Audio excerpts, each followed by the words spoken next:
पिछले कुछ दशकों में रोज यानी गुलाब इंडियन फ्लावर इंडस्ट्री को डोमिनेट करते हुए दोनों इंडिया में डोमेस्टिक और लोकल सेल्स में और एक्सपोर्ट में अराउंड 70% मार्केट शेयर से लीड कर रहा है। बट क्या आप जानते हैं रोज इंडिया में सिर्फ करीब 520 साल पहले आया है। भारत के पहले मुगल बादशाह बाबर ने 1505 में इंडिया पर पहला हमला किया। ऐसा कहते हैं कि तब वो अपने साथ पहली बार इंडिया में दमास्क रोज लाया था। बाबर के बाद कई पर्शियन और अफगानी हमलावर इंडिया में अपने साथ गुलाब लाते रहे।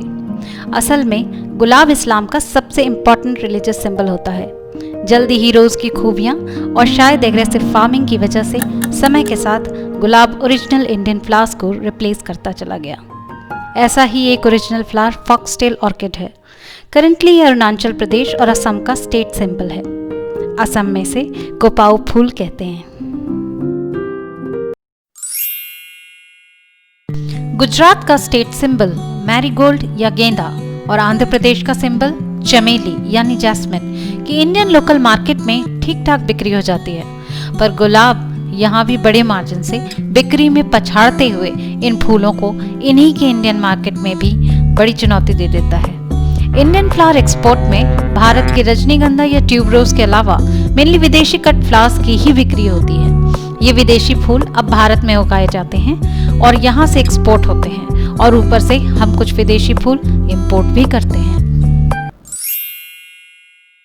हालांकि इंडियन फ्लावर इंडस्ट्री अब बहुत ही तेजी से ग्रो कर रही है, बट ट्रांजिशंस की वजह से हमारे कई नेटिव भारतीय फूल या तो खो गए, जैसे महाराष्ट्र का वुड रोज क्रेनम लिली, या भुला दिए गए हैं, जैसे 12 साल में एक बार खिलने वाले केरला के कुरिंजे फूल, या वो एक्सटिंक्शन की कगार पे हैं, जैसे गुजरात का मिल्क वर्ड, या वो एक्सटिंक्ट हो चुके हैं, जैसे सिक्किम का डांसिंग लेडीज या ग्लोबा इंडसनी फूल।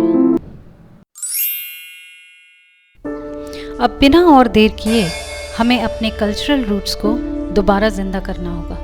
हमें अपने नेटिव इंडियन फूलों को मेन स्ट्रीम इकोनॉमी में लाना होगा, दोनों तरीके से, हर बार, चाहे फूल बेचकर या खरीदकर, एज अ बायर और एज अ सेलर।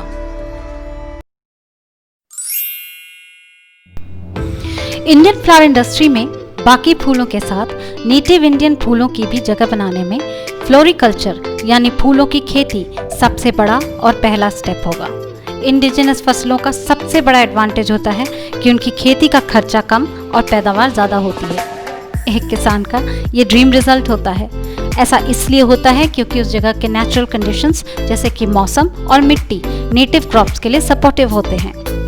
दूसरा स्टेप, नेटिव फ्लावर्स की लोकल मार्केट में खरीद फरोख्त। फूल खरीदते या बेचते वक्त बाहर के फूलों के ऊपर नेटिव इंडियन फ्लावर्स को प्रेफर कीजिए। तीसरा तरीका है घर पर नेटिव इंडियन फ्लावर्स उगाएं। चौथा स्टेप है भारतीय फूलों का जीवन में इस्तेमाल।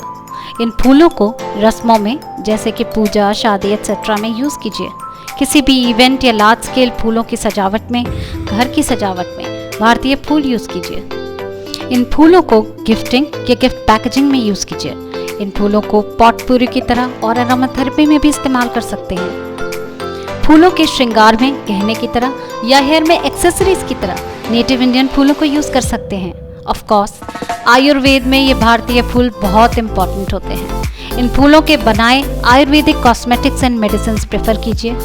फूल का हनी बनाने में उतना ही इम्पॉर्टेंट रोल है जितना मधुमक्खी या हनी बी का, इसलिए इन फूलों के पराग से बना हनी यूज़ कीजिए। जो फूल खाए जा सकते हैं उनको खाने में इस्तेमाल कीजिए। भारतीय फूलों की चाय जैसे जैस्मिन और हिबिस्कस टी का आयुर्वेद में बहुत महत्व है। भारतीय फूलों की सेहतमंद चाय ज़रूर पिया करें। पांचवा बट बहुत ही इम्पॉर्टेंट है, बच्चों को भारतीय फूलों के इन सारे प्रोसेसेस में हमेशा ज़रूर इन्वॉल्व करना। बच्चे ही लेगेसी आगे बढ़ाते हैं।